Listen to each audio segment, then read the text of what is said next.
Hey guys, welcome back for another message here on this particular platform. And as always, I'm grateful for you guys to be here.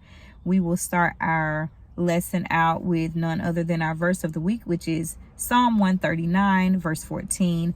And as always, it is a reminder that you're fearfully and wonderfully made. And so as you go through your week, the continuation of your day, please reflect on this particular scripture.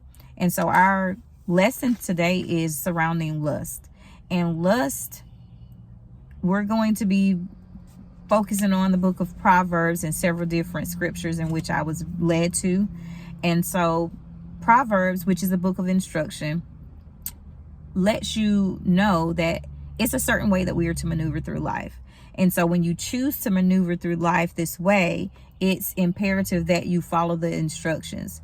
And so Proverbs 10 verses 23 through 27 read, "To do evil is like a sport to a fool, but a man of understanding has wisdom. The fear of the wicked will come upon him, and the desire of the righteous will be granted. When the whirlwind passes by, the wicked is no more."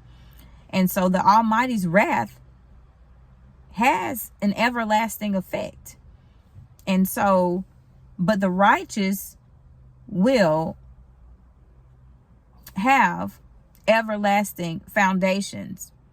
And so it continues and it talks about how these things come about as vinegar to teeth and smoke to the eyes. Those two things, those two examples are indicators of how irritation comes about. If you put vinegar on your teeth, it's going to feel very, very uncomfortable. If you put smoke around a person's eyes, that's going to cause an irritation.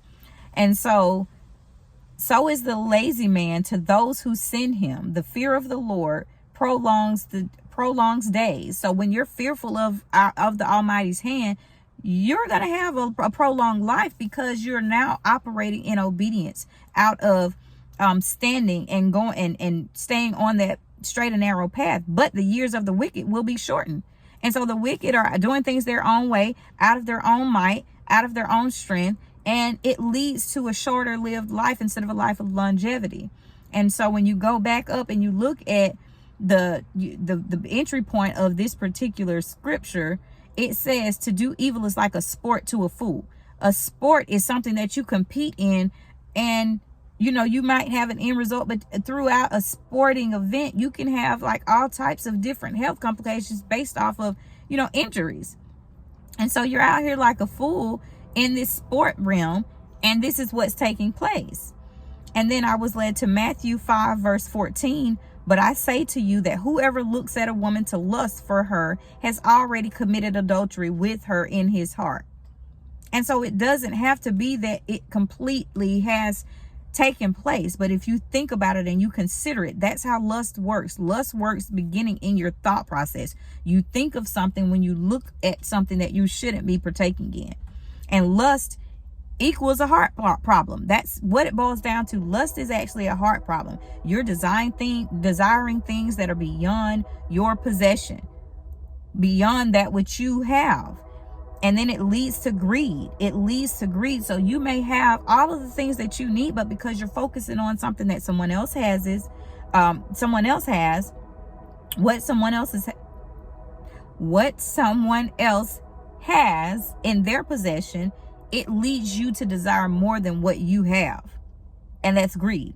It leads to adultery. Clearly, you're lusting after something that doesn't belong to you. And so you commit a fleshly desire, which is lust, to fulfill something momentarily, and then it ends up being something that should never be done. You have children that are born outside of wedlock. You have children that are born to people that were not supposed to be together. You also have just that clean break being eliminated now because the marriage has been tainted.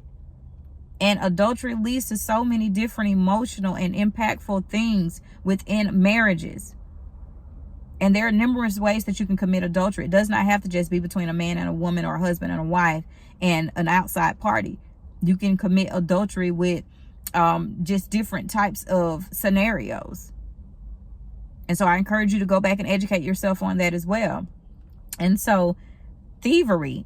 It can cause people to commit thievery. You start taking things that don't belong to you so that because you desire it.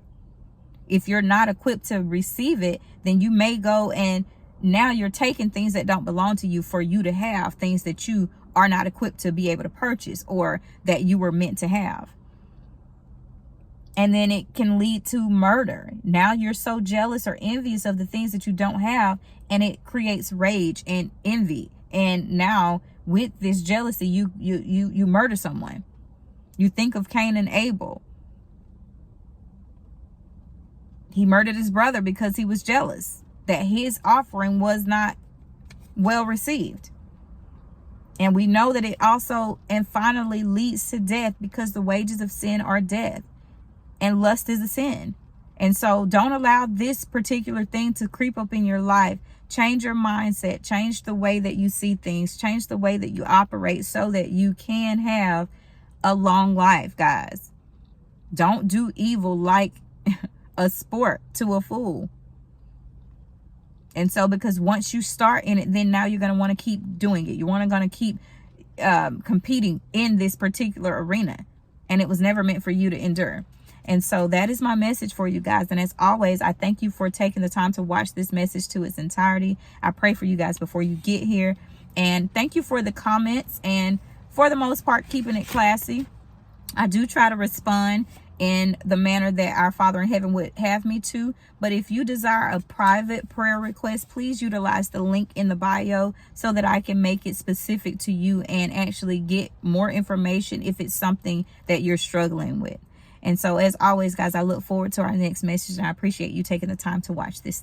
Take care.